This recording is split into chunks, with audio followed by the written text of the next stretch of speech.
नमस्कार दोस्तों, स्वागत है आपका लर्निंग साई के यूट्यूब चैनल में।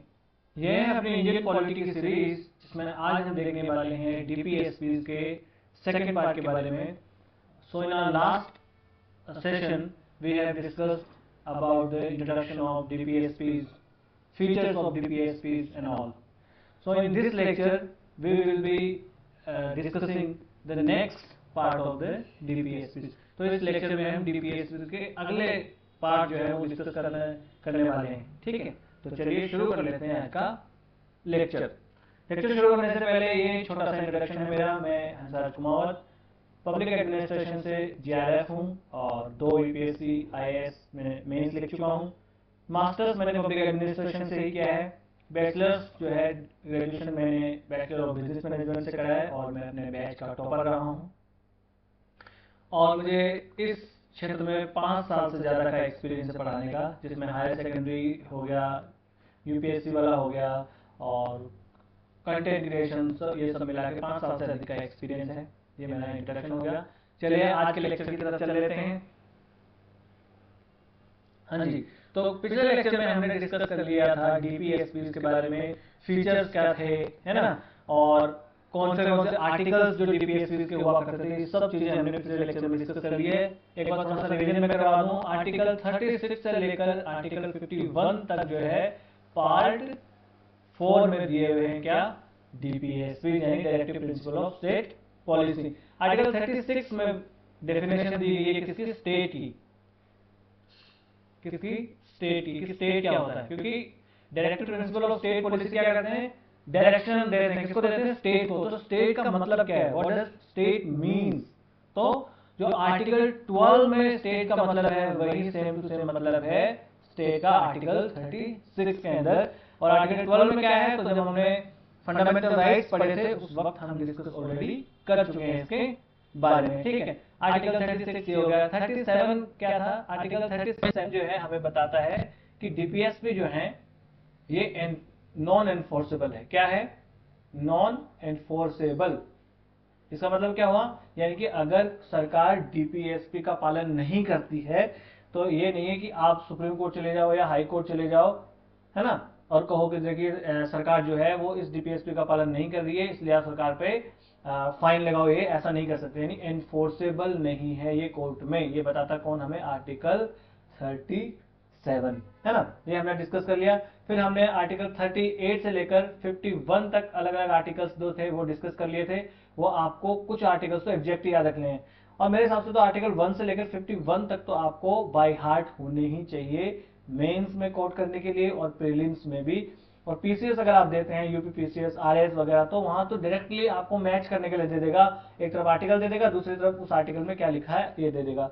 और वैसे मेंस में आपको जीएस 3-2 में कोट करने के लिए तो ये चाहिए ही चाहिए। ठीक है, फिर हमने क्या देखा था, हाँ ये सब चीजें हमने देख ली थी। उसके बाद में आज हम देखेंगे कि कुछ और डीपीएसपीज भी जोड़े गए थे। तो सबसे पहले हम देखेंगे 42nd अमेंडमेंट के माध्यम से, है ना, कुछ डीपीएसपीज हमारे कॉन्स्टिट्यूशन में जोड़े गए। तो कौन से हैं, तो एक है ensure healthy development opportunities for children. ये किसमें, आर्टिकल 39 के तहत है। तो under article 39 healthy development opportunities for children, ये एक 42nd अमेंडमेंट से जोड़ा गया है। तो आपको सर ये याद क्यों करना है, तो पीसीएस वगैरह में ऐसा डायरेक्टली क्वेश्चन पूछ लेते हैं कि 42nd अमेंडमेंट के थ्रू कौन से डीपीएसपी जोड़े गए थे, है ना। तो फिर वो आपको एक ये दे देगा, ठीक है, कुछ और दे देगा, तो आप कंफ्यूज हो जाओगे। तो आपको ये याद रख लेना है। ठीक है, नेक्स्ट क्या है, आर्टिकल 39A। आर्टिकल 39A क्या कहता है, 39A हमें कहता है, हमें मतलब स्टेट को ये डायरेक्टिव देता है कि इक्वल जस्टिस और फ्री लीगल एड जो है वो आपको प्रोवाइड करना है जो पुअर सेक्शन है सोसाइटी के उनको, है ना। तो ये है आर्टिकल 39A में। इसी के थ्रू हमारे यहाँ लीगल सर्विस अथॉरिटी एक्ट लाया गया था, लीगल सर्विस अथॉरिटी एक्ट 1982। ये अपने यहाँ लाया गया था। तो आपने नालसा का नाम सुना होगा, नेशनल लीगल सर्विस अथॉरिटी, और क्या है, स्टेट लीगल सर्विस अथॉरिटी, है ना, ऐसा नाम आपने सुने होंगे, नालसा, सालसा। तो वो हमें इन्हीं को इंप्लीमेंट करने के लिए लाए गए। नेक्स्ट क्या है, 43A। तो देखो 39A, 43A, 48A, ये याद रखना आपको। ए वाले जो हैं वो इसके थ्रू जोड़े गए हैं। 43A में क्या है, पार्टिसिपेटिव मैनेजमेंट आपने सुना होगा, पब्लिक एडमिनिस्ट्रेशन अगर आपका ऑप्शनल है तो आपने सुना ही ये होगा। पार्टिसिपेटिव मैनेजमेंट का मतलब क्या हुआ कि नॉर्मली क्या होता है, अगर कोई इंडस्ट्री है, कोई ऑर्गेनाइजेशन है, तो उसमें डिसीजन कौन लेता है? तो देखिए इस प्रकार से ये टॉप लेवल मैनेजमेंट होता है, ये मीडियम लेवल और ये लो लेवल मैनेजमेंट होता है। तो नॉर्मली होता क्या है कि ये जो एडमिनिस्ट्रेशन है या जो टॉप लेवल मैनेजमेंट है ये डिसीजन लेता है। परंतु अब जो है इस चीज को एकदम पुरानी चीजें माने जाने लगी है ना। ये तो क्लासिकल अप्रोच हुआ करती है ऐसा, तो कि पूरा एक हायरार्की बनेगी और टॉप लेवल मैनेजमेंट जो है वो डिसीजन लेंगे, तो ऐसा नहीं है। अब जैसे अपने 73rd और 74th अमेंडमेंट के थ्रू क्या कर दिया गया है कि जो लोकल सेल्फ गवर्नमेंट है वो भी अपने डिसीजन खुद ले सके, उनको कॉन्स्टिट्यूशनल प्रोविजन के तहत उनको क्या है कि कॉन्स्टिट्यूशनल दर्जा दे दिया गया है ना। तो इसमें क्या होना चाहिए कि लो लेवल जो है उसको भी डिसीजन मेकिंग में पार्टिसिपेशन मिलना चाहिए। इसके लिए ऐड किया गया 43A, ठीक है ना। नेक्स्ट है आर्टिकल 48A। तो आर्टिकल 48 क्या है? ए क्या है? एनवायरमेंट, फॉरेस्ट और वाइल्ड लाइफ को प्रोटेक्ट करना, ये स्टेट की आपको होगी ड्यूटी है ना। तो इसके लिए फिर क्या है, अपने यहाँ एनवायरमेंट प्रोटेक्शन एक्ट है। क्या है? Environment protection act 1986। देखिए ये 1976 में जोड़ा गया और 10 साल बाद में एक्ट लेके आ गई सरकार। तो अगर कोई पूछे एग्जाम्स में, अगर ऐसा पूछ भी ले कि डीपीएसपी को इम्प्लीमेंट करने के लिए सरकार ने क्या कदम उठाए हैं, है ना, क्या स्टेप्स सरकार ने लिए हैं, तो क्या स्टेप्स लिए हैं? देखिए अगर हम बात करें एनवायरमेंट की, तो एनवायरमेंट को बचाने के लिए हमने क्या लेके आए? हम एनवायरमेंटल प्रोटेक्शन एक्ट लेके आए, वाटर एक्ट हमारे पास है, एयर एक्ट अपने पास है ना। इस प्रकार के एक्ट हम यहाँ पर लेके आए हैं। ये हो गया, ठीक है। तो ये चार जो है 42nd अमेंडमेंट के थ्रू जोड़े गए हैं, ठीक है। अब कुछ 42nd अमेंडमेंट के थ्रू भी जोड़े गए हैं। 42nd अमेंडमेंट 44th अमेंडमेंट कब हुआ? 1978 में हुआ। 44th अमेंडमेंट के थ्रू भी कुछ जोड़े गए। कौन सा है? आर्टिकल 38 के अंडर जोड़ा गया है। कौन सा? Reduce inequalities in income, status and opportunities. तो इनकम, स्टेटस और अपॉर्चुनिटीज की जो भी इनइक्वालिटी है हमारे समाज में, हमारे देश में, उसको हमें एंड करना है। तो देखिए ये सस्टेनेबल डेवलपमेंट गोल से भी तो मिलता है ना। सस्टेनेबल डेवलपमेंट गोल भी तो है। कौन सा है वो कि एलिमिनेट ऑल इनइक्वालिटीज एवरीवेयर, ऐसा करके जो है एक सस्टेनेबल गोल है। तो उसको भी फुलफिल करता है अपना आर्टिकल 38A, सॉरी आर्टिकल 38 के अंडर ये जोड़ा गया है 44th अमेंडमेंट के थ्रू। फिर 86th अमेंडमेंट के थ्रू अपने यहाँ 2002 के थ्रू अपने यहाँ जोड़ा गया RTE का प्रावधान यहाँ पर कर दिया गया था, है ना। हालांकि ये एक्ट तो कब लाया गया था? एक्ट लाया गया 2009 में, 2009 में ये एक्ट लाया गया। तो देखिए इस 86 अमेंडमेंट के थ्रू क्या किया गया? 3 जगह पे अपने यहाँ चेंज करेंगे। कौन से? एक फंडामेंटल राइट्स में, एक हो गया अपना डीपीएसपी में, और एक हो गया फंडामेंटल ड्यूटीज में। 3 जगह 86 अमेंडमेंट के थ्रू अपने यहाँ चेंजेस किए गए थे। इसमें फंडामेंटल राइट्स में क्या किया गया? आर्टिकल 21A जोड़ दिया गया। और इस आर्टिकल 21A में जो है क्या हो गया? फ्री एंड कंपलसरी एजुकेशन की बात कर दी। और फ्री एंड कंपलसरी एजुकेशन जो है, एलिमेंट्री एजुकेशन यानी जो बेसिक एजुकेशन होती है, वो फंडामेंटल राइट बना दिया गया यहाँ के सिटीजन्स का। फिर आर्टिकल 45 के अंडर जो है डीपीएसपी में जोड़ दिया गया कि 0 से 14 साल तक के जितने बच्चे हैं उनको पढ़ाई के पूरे अधिकार दिलाएगी कौन? सरकार, गवर्नमेंट जो है या स्टेट है, उसकी ड्यूटी होगी। और फंडामेंटल ड्यूटीज में जो है ये क्या कर दिया गया कि जो भी पेरेंट्स हैं या जो उनके गार्डियन हैं, उन गार्डियन की ये फंडामेंटल ड्यूटी बना दी गई कि वो भी जो है शिक्षा से संबंधित बच्चों के अधिकार देखेगा या उनको शिक्षा दिलवाएगा। बेसिक एजुकेशन जो होती है वो तो दिलवाएगा। तो ऐसा कोई पूछ ले एग्जाम्स में कि ऐसा कौन सा अमेंडमेंट है जिसके through fundamental right, fundamental duties और डीपीएसपीज में चेंजेस किए गए एक साथ, तो वो है 86 अमेंडमेंट 2002। और इसी को इंप्लीमेंट करने के लिए RTE लाया गया। देखो कंफ्यूज मत होना, एक होता है RTI, राइट टू इंफॉर्मेशन, ये 2005 में लाया गया था, और एक है राइट टू एजुकेशन, ये लाया गया था 2009 में। तो देखो 2002 से इसको इंप्लीमेंट करके एक्ट बनाने के लिए कितने साल लग गए हमें? 7 बरस लगे। 7 years, it took 7 years to implement the right to education, okay, act. So this was 86th amendment 2002। Okay, next 97th amendment act of 2011। तो मैं ऑलरेडी लास्ट लेक्चर में ये बता चुका हूं। तो ये किससे रिलेटेड है? कोऑपरेटिव से रिलेटेड है। किससे? कोऑपरेटिव से रिलेटेड है। और ये कोऑपरेटिव है, इसमें क्या होता है कि कुछ मेंबर्स होंगे और सब एक मेंबर होगा, उसकी मेंबरशिप होगी एक, चाहे वो कितना ही कंट्रीब्यूट करे, हर एक मेंबर की एक मेंबरशिप होती है और वो सब सहयोग के माध्यम से कोऑपरेशन के थ्रू जो है वो ऑर्गेनाइजेशन को चलाते हैं। जैसे हम देख सकते हैं biggest example of cooperative is Amul. तो अमूल जो है वो एक कोऑपरेटिव है ना। तो ये कोऑपरेटिव को एनकरेज करना ये एक स्टेट की ड्यूटी होगी और ये हमें हमारे कॉन्स्टिट्यूशन में ऐड कर दिया गया 97th अमेंडमेंट के थ्रू आर्टिकल 43B के अंडर। और देखो इसी के थ्रू जो है आर्टिकल 19 में भी कोऑपरेटिव सोसाइटीज को एस्टैब्लिश करना और उनको रन करना एक फंडामेंटल राइट बना दिया गया है आर्टिकल 19 के अंडर।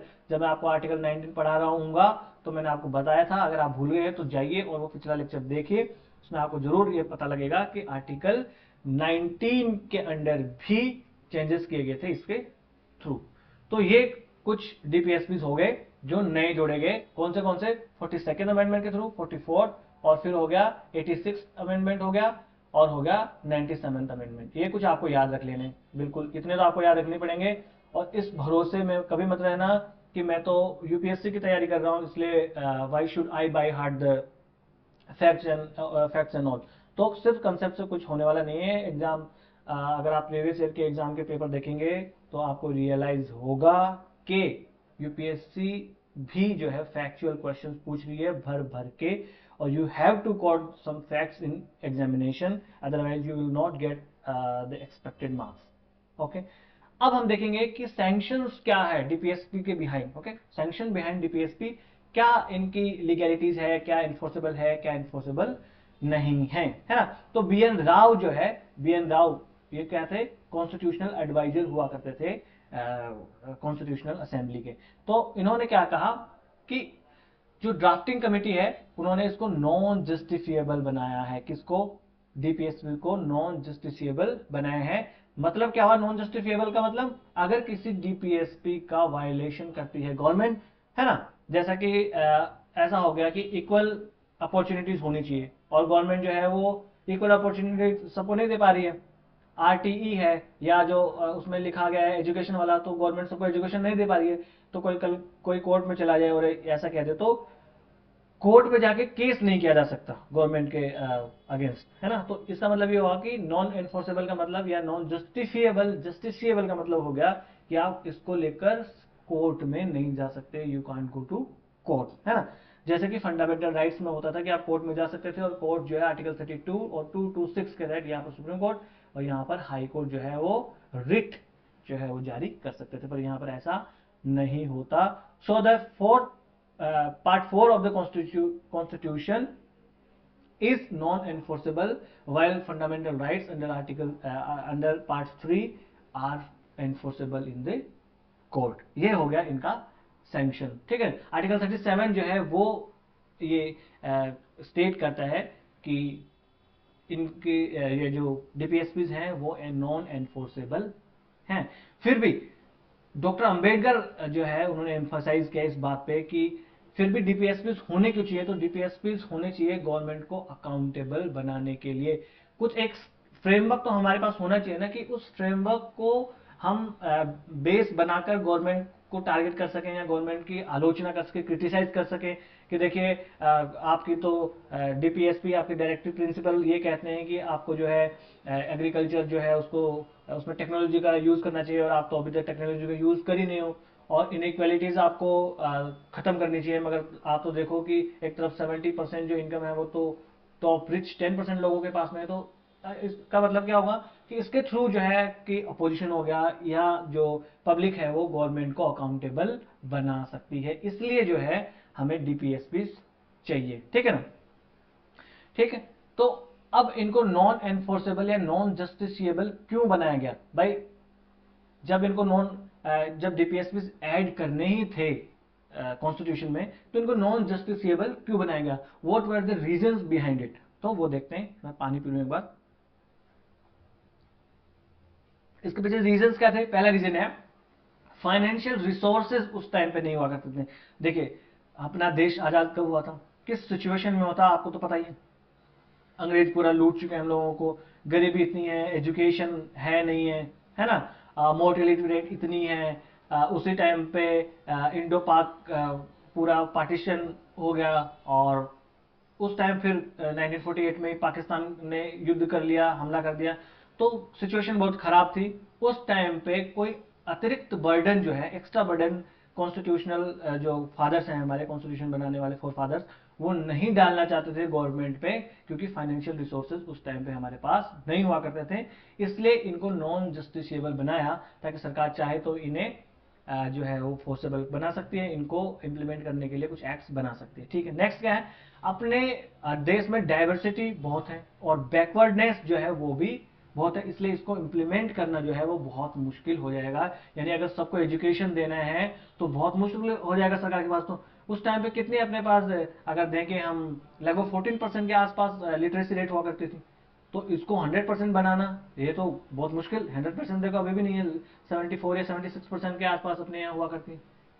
तो ये बहुत मुश्किल था, और डाइवर्सिटी बहुत थी हमारे यहाँ, तो इसलिए भी एक्स्ट्रा बर्डन जो है वो गवर्नमेंट या स्टेट पे नहीं डालना चाहते थे फोर फादर्स जो हमारे हुआ करते थे। नेक्स्ट क्या है, अपने यहाँ देखिए स्टेट्स, कितने सारे स्टेट्स हैं, और उन स्टेट्स में अलग अलग प्रकार की भाषा बोली जाती है, तमाम चीजें अलग अलग हैं। तो उसमें यह था कि अब नया नया देश बना है, तो किसी के ऊपर, कोई स्टेट के ऊपर हम थोपेंगे नहीं कोई चीज, है ना। वो फ्लेक्सिबिलिटी रखेंगे कि स्टेट चाहे तो वो अपने हिसाब से इनको उनमें कमी और बेशी कर सके, इस प्रकार से रखा। फिर क्या था, ये भी मानना था कि पब्लिक ओपिनियन जो है वो ज्यादा इंपॉर्टेंट है। एक अगर हम देखें डेमोक्रेसी में, तो डेमोक्रेसी का फायदा और मतलब भी तो यही है ना कि पब्लिक ओपिनियन ज्यादा मायने रखना चाहिए। कोई चाइना थोड़े है कि गवर्नमेंट जो ऊपर से लाद दे, थोप दे, वही हो, ऐसा तो नहीं होना चाहिए ना। होना क्या चाहिए कि पब्लिक खुद कहे कि हाँ जी ऐसा हो, और अगर पब्लिक जागरूक होगी, अवेयर होगी अपने राइट्स के बारे में, इन्फॉर्म्ड पब्लिक ओपिनियन होगा, तो गवर्नमेंट को वो खुद अकाउंटेबल बना देंगे।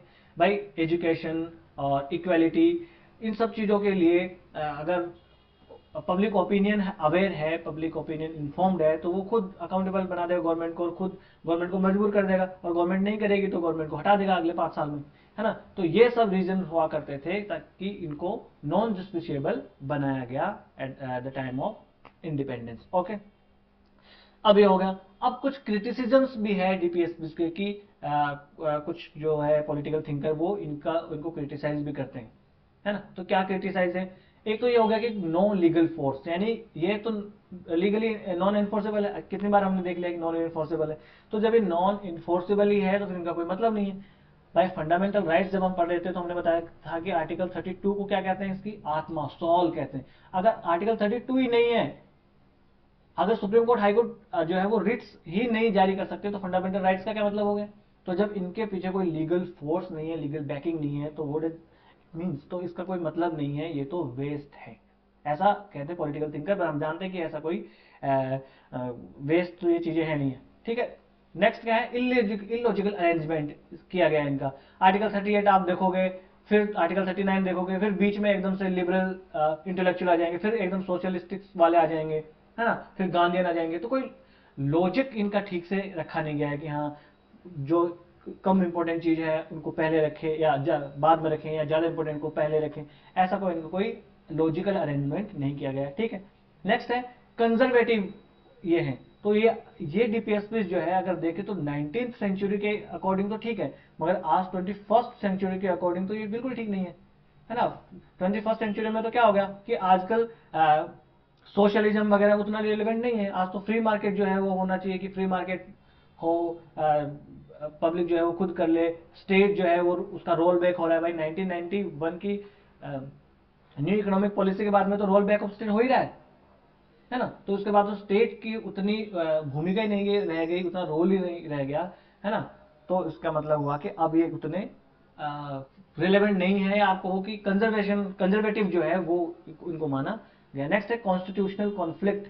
तो ये डीपीएसपी जो है वो कॉन्स्टिट्यूशनल कॉन्फ्लिक्ट पैदा कर देते हैं, किस किस के बीच में, ये फंडामेंटल राइट्स के बीच में और डीपीएसपी के बीच में।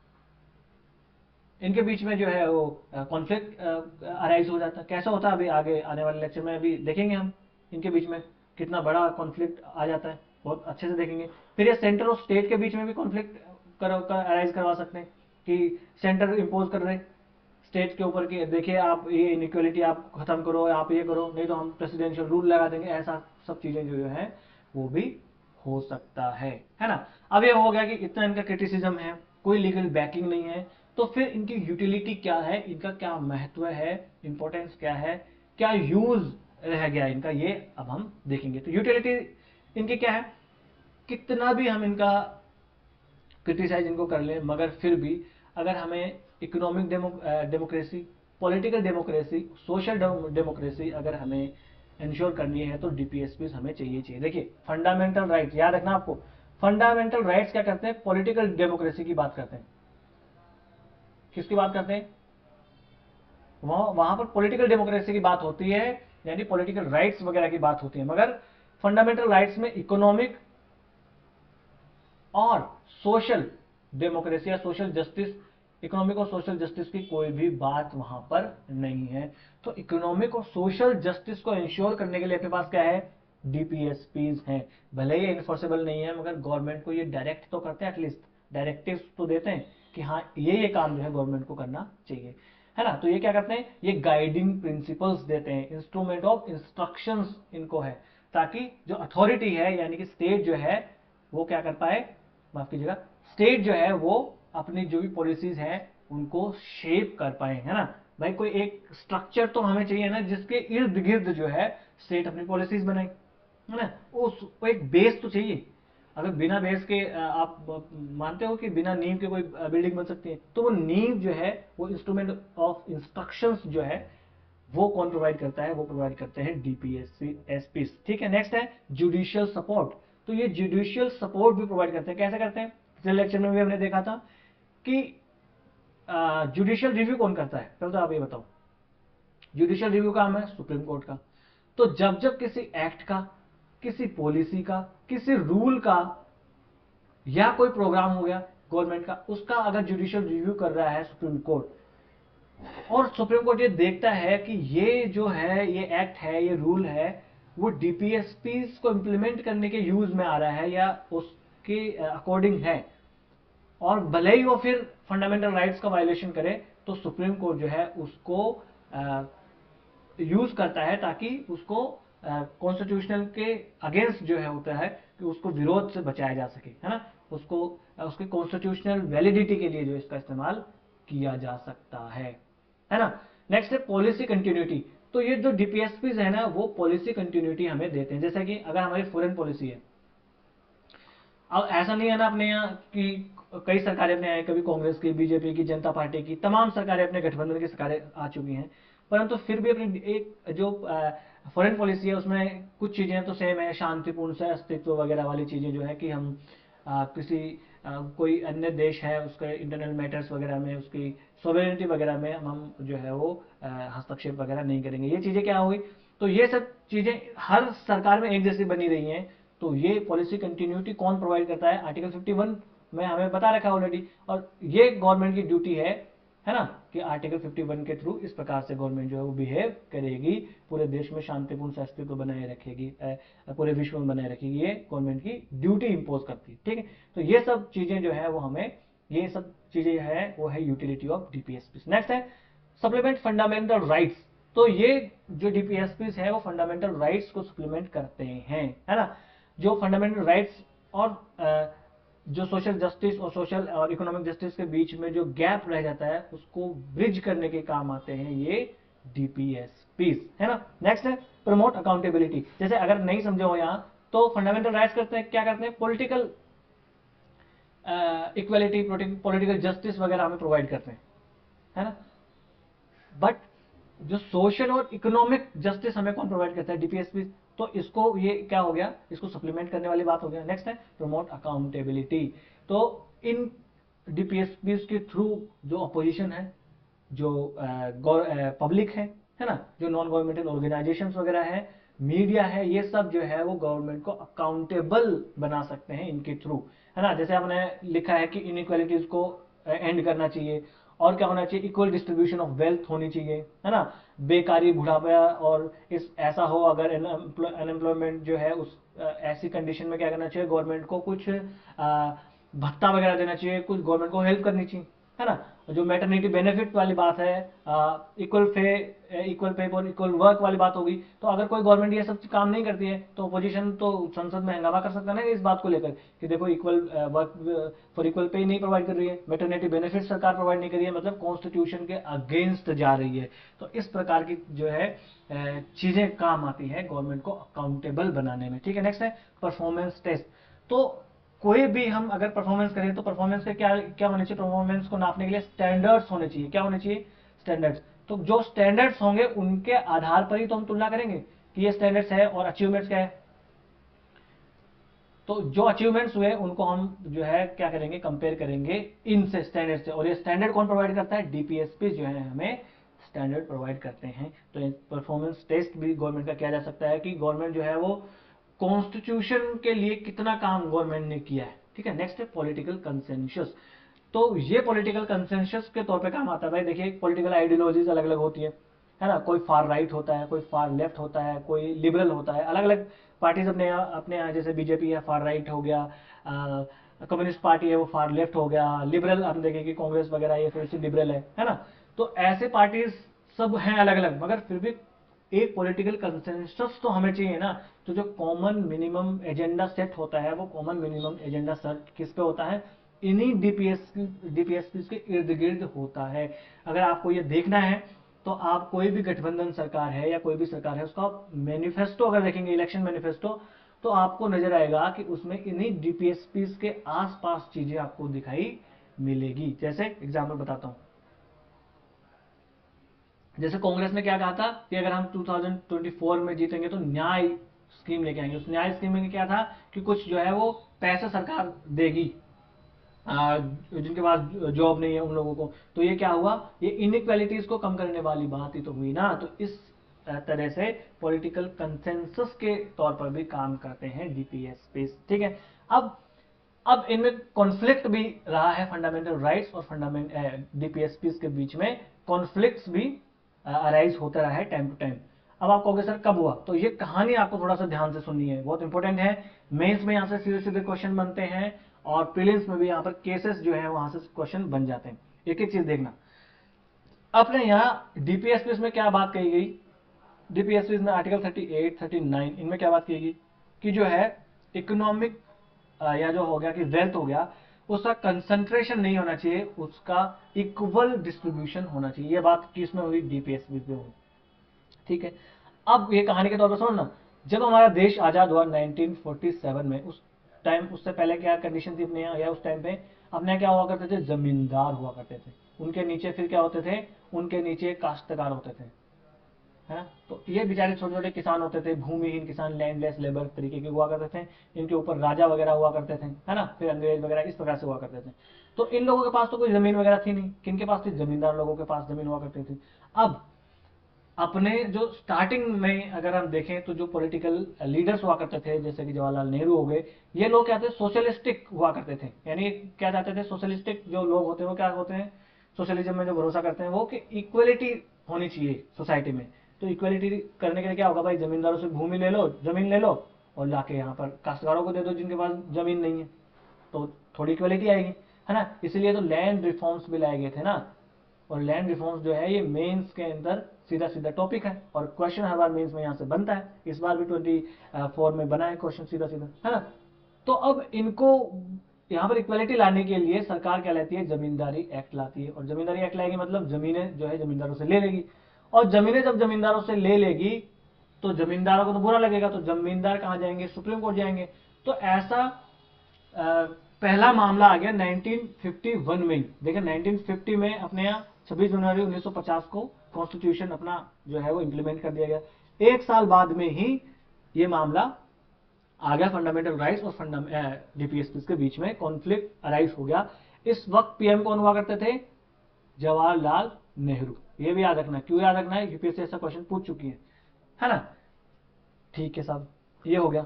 अब पहला ही केस आ गया, सुप्रीम कोर्ट में मामला जाता है और केस का नाम है चंपकम दोराइजन केस। ये आपको याद रखना है, चंपकम दोराइजन केस 1951, है ना। इसे 1951 में शंकरी प्रसाद केस भी आता है ना।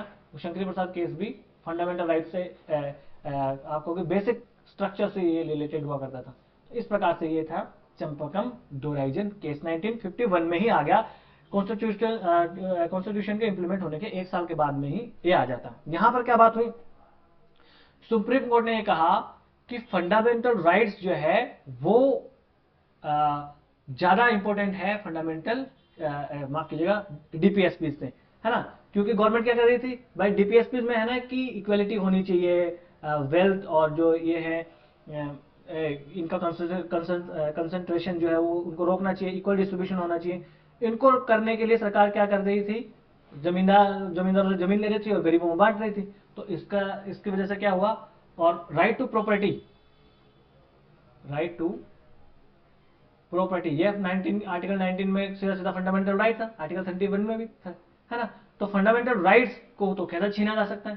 तो जो है चंपकम दोराइजन मामले में सुप्रीम कोर्ट ने फिर कहा कि नहीं भैया, आर्टिकल 19 और 31 में जो संपत्ति का अधिकार दिया गया है वो डीपीएसपीज के लिए छीना नहीं जा सकता है। ये बात हो गई चंपकम दोराइजन केस में। और इसी के लिए फिर बाद में फर्स्ट, फोर्थ, 7th अमेंडमेंट लाया जाता है, और फर्स्ट अमेंडमेंट के थ्रू ही 9th शेड्यूल जोड़ दी जाती है। और यूपीएससी ने यही क्वेश्चन पूछा था कि जब 9th शेड्यूल ऐड करी गई उस टाइम प्राइम मिनिस्टर कौन थे, तो 1951 में ही फर्स्ट अमेंडमेंट के थ्रू ही 9th शेड्यूल जोड़ दी गई थी आर्टिकल 31B के अंडर में, है ना। तो ये हमने देख लिया। चंपकम दोराइजन केस में सुप्रीम कोर्ट ने कह दिया कि फंडामेंटल राइट्स को नहीं छीना जा सकता डीपीएसपी के लिए, ठीक है बात हो गया बात। अब 1964 में नेहरू जी जो है उनकी मृत्यु हो जाती है, और जब तक नेहरू जी थे तब तक, और उनका कद इतना बड़ा है, आजादी दिलाने में बहुत बड़ा योगदान उनको रहा है, देश दुनिया में बहुत बड़ा कद है उनका। तो सुप्रीम कोर्ट भी उस टाइम पे जो है उनके विरोध में नहीं जा सकता था। माफ कीजिएगा, 1951 में कहा कि हाँ फंडामेंटल राइट जो है उनको चेंज किया जा सकता है। मैं गलत बोल रहा था पिछली बार अभी।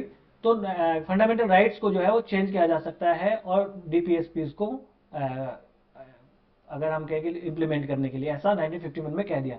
क्योंकि उस वक्त नेहरू थे, और नेहरू जो इनका कद बहुत बड़ा था, तो सुप्रीम कोर्ट नेहरू के खिलाफ जा नहीं सकता था, है ना। जैसे आज भी अगर आप देखो, आपको ये देखने को मिलेगा कि जब जब गवर्नमेंट जो है, सेंट्रल गवर्नमेंट मजबूत रही है, सुप्रीम कोर्ट या हाई कोर्ट्स वगैरह उन्होंने गवर्नमेंट के सामने घुटने टेके हैं, है ना। उतनी वो मुखर नहीं रहा है। अब 64 में नेहरू जी की मृत्यु हो जाती है, उसके बाद लाल बहादुर शास्त्री, और उसके बाद में इंदिरा जी जो है अपनी प्रधानमंत्री बनती है। उस टाइम पे इंदिरा जी इतनी जो है पावरफुल नहीं हुआ करती थी। तो गोलकनाथ केस आता है। अब ये गोलकनाथ कौन थे, तो 2 भाई हुआ करते थे, हेनरी और विलियम। कौन, हेनरी और विलियम गोलकनाथ, ये 2 भाई हुआ करते थे पंजाब में। इनके पास 500 एकड़ जमीन हुआ करती थी। कितनी लैंड थी? बस 500 एकड़, है ना। 500 एकड़ जमीन थी। अब सुप्रीम कोर्ट ने कहा कि आपको हम देंगे 30 एकड़ जमीन। अब जिसकी 500 एकड़ से 30 एकड़ जमीन आ रही है उसको तो बहुत दुख होगा भाई। पंजाब सरकार ने ये कानून बनाया लैंड रिफॉर्म्स वाला, और 500 एकड़ से 330 एकड़ मात्र इनको जमीन दे दी। तो ये लोग चले गए सुप्रीम कोर्ट में। तो ये केस जाना गया गोलकनाथ बनाम पंजाब राज्य, Golaknath versus state of Punjab, ठीक है। अब यहां पर सुप्रीम कोर्ट एकदम से बदल गया। सुप्रीम कोर्ट ने कह दिया कि नहीं, पार्लियामेंट है, पार्लियामेंट को ये कोई राइट नहीं है कि वो डीपीएसपीस के लिए फंडामेंटल राइट्स को छीन ले। एक मिनट,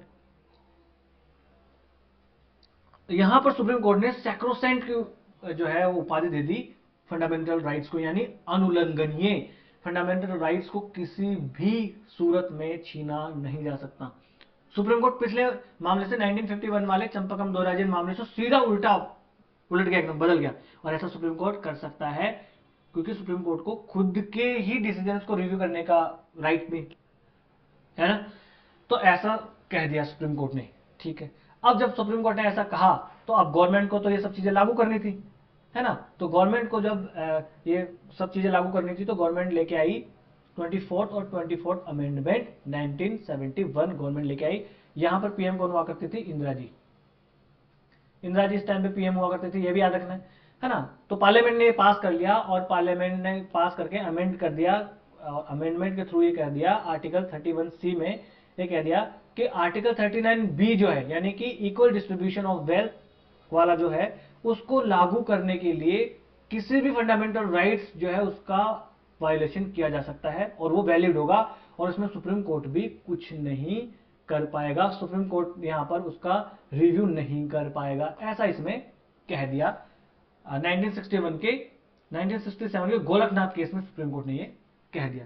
अब स्थिति चेंज हो जाती है और 1973 में फिर से मामला आता है केशवानंद भारती केस। अब देखिए ये केशवानंद भारती केस क्या था, केरल में एक मठ हुआ करता था, उस मठ के पास बहुत सारी जमीन थी, है ना। तो उसकी जमीन भी सरकार लेना चाह रही थी, तो उसकी जमीन जब सरकार लेना चाह रही थी तो केशवानंद भारती जी जो है वो चले गए सुप्रीम कोर्ट में और कह दिया कि भाई हमारे संपत्ति के अधिकार का उल्लंघन हो रहा है। किसका? और संपत्ति के अधिकार को कब हटाया गया था फंडामेंटल राइट से? 44th अमेंडमेंट 1978 में। मगर अभी बात कहाँ की हो रही है? 73, 5 साल पहले की बात हो रही है अभी तो, है ना। तो भारती जी चले गए, पर अब सुप्रीम कोर्ट जो है उन्होंने यहां पर कहा कि नहीं, अब ये कि यहां पर सुप्रीम कोर्ट फिर से 1967 वाले से यहां पर बदल जाता है और क्या कहता है कि देखिए यहां पर देखो, यहां पर क्या बात हुई थी 71 में, क्या कहा 24th अमेंडमेंट के थ्रू पार्लियामेंट ने क्या कह दिया, सरकार ने कह दिया कि पार्लियामेंट कोई भी अमेंडमेंट कर सकती है, फंडामेंटल राइट्स को वायलेट कर सकती है, वो छीन सकती है, कम कर सकती है, ऐसा कर सकती है। ठीक है साहब। अब केशवानंद भारती केस में सुप्रीम कोर्ट ने क्या कहा कि हम सरकार की ये वाली बात मानते हैं कि सरकार किसी भी फंडामेंटल राइट को छीन सकती है, कम कर सकती है, बढ़ा सकती है, ये हम बात मानते हैं। मगर हम सरकार की एक बात से सहमत नहीं है कि सरकार जो है वो बेसिक स्ट्रक्चर जो है उसको कभी भी वायलेट नहीं कर पाएगी, है ना। अब ये बेसिक स्ट्रक्चर क्या है कॉन्स्टिट्यूशन का, तो सुप्रीम कोर्ट ने कहा कि ये बेसिक स्ट्रक्चर क्या होगा वो हम बताएंगे टाइम टू टाइम।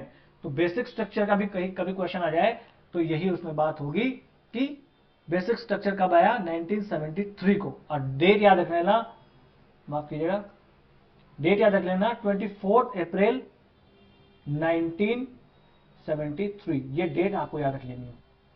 इस दिन सुप्रीम कोर्ट ने कहा कि बेसिक स्ट्रक्चर को छोड़ के सरकार जो है वो किसी भी फंडामेंटल राइट्स को कम कर सकती है, हटा सकती है और बढ़ा सकती है, मगर बेसिक स्ट्रक्चर का वायलेशन नहीं कर सकती। अब पूछा कि बेसिक स्ट्रक्चर क्या है साहब, तो सुप्रीम कोर्ट ने कहा जैसे कि अपने यहां क्या है, हमारा देश क्या है, धर्मनिरपेक्ष देश है, सेक्युलर कंट्री है, तो वो नहीं बदल सकते आप।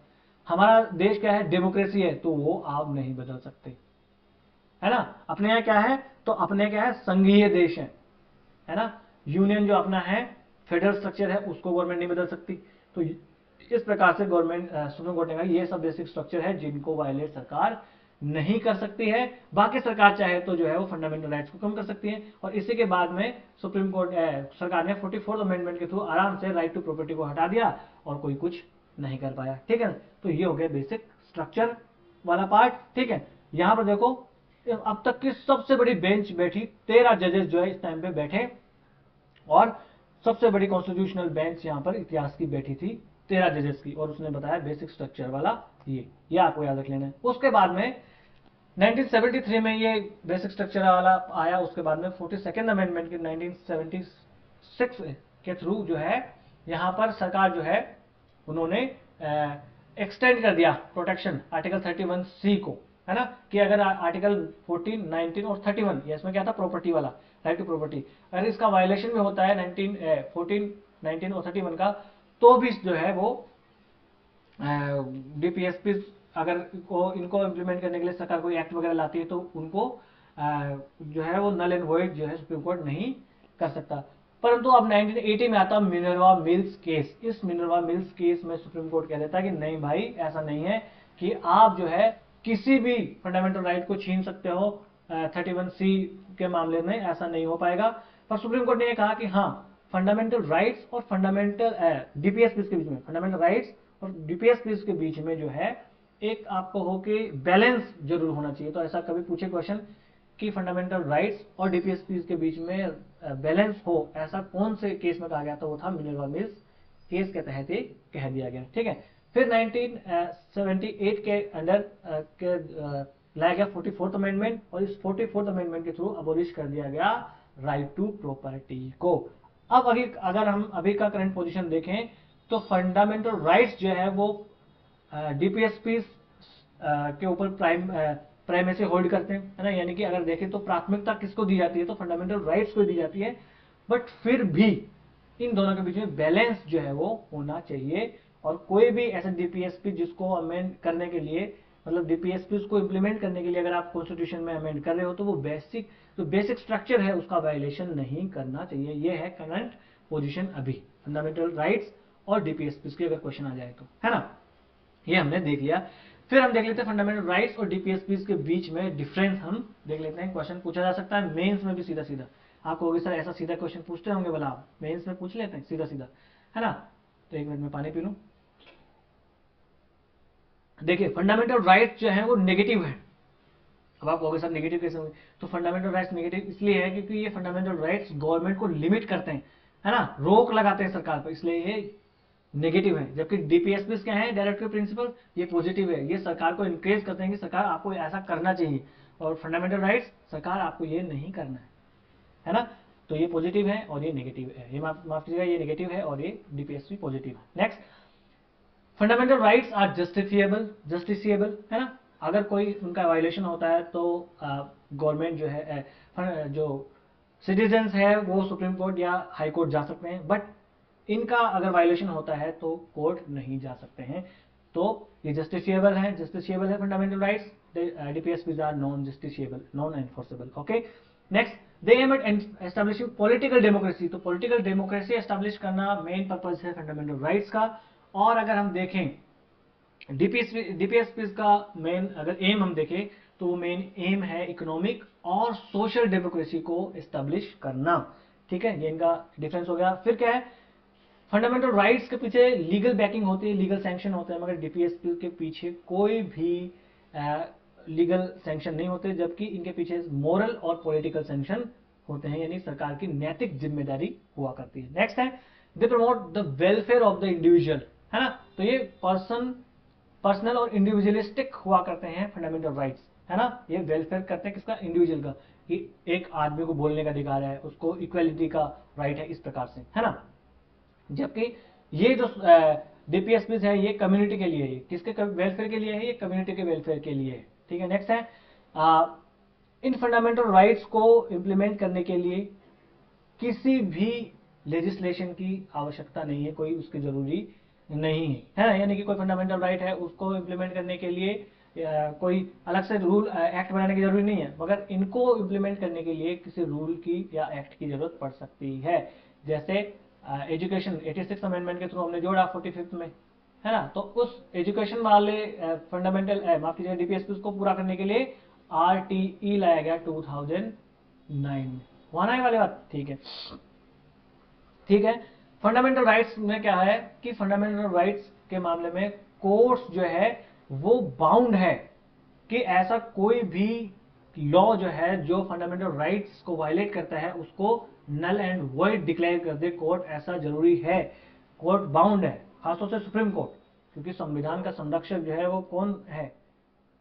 सुप्रीम कोर्ट है ना। हाँ, तो ये बाउंड है यहाँ पे कोर्ट, मगर यहाँ पर जो है वो कोर्ट बाउंड नहीं है ना। अब आप कहोगे सर इन डीपीएसपी को इंप्लीमेंट करने के लिए भी कुछ किया गया है अपने इंडिया में?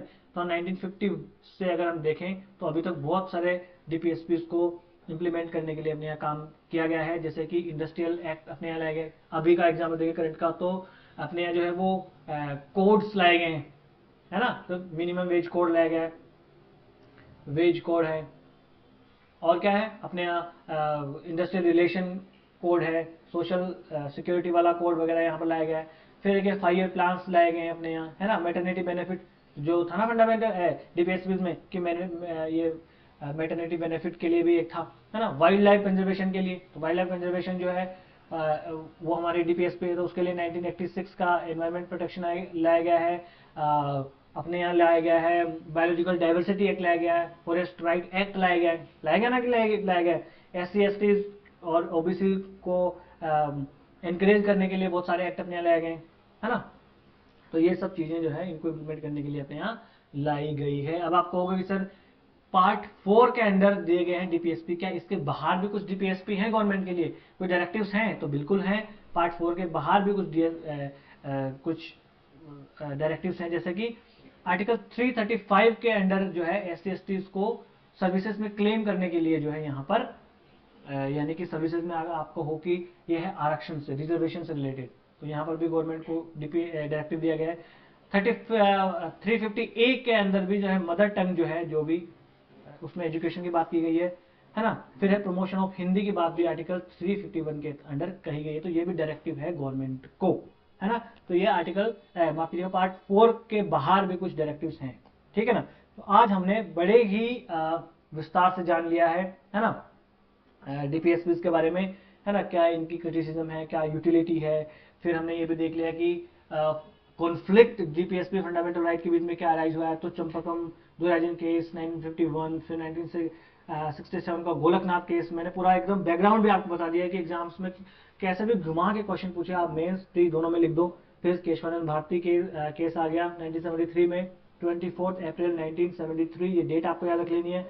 फिर मिनर्वा मिल्स केस आता है, और अगर देखें तो 2007 में फिर एक आता IR कोविलो केस भी आता है ना। तो इतना हमने देख लिया। आज का लेक्चर हम यहीं समाप्त कर लेते हैं। Okay, next lecture will be on fundamental duties.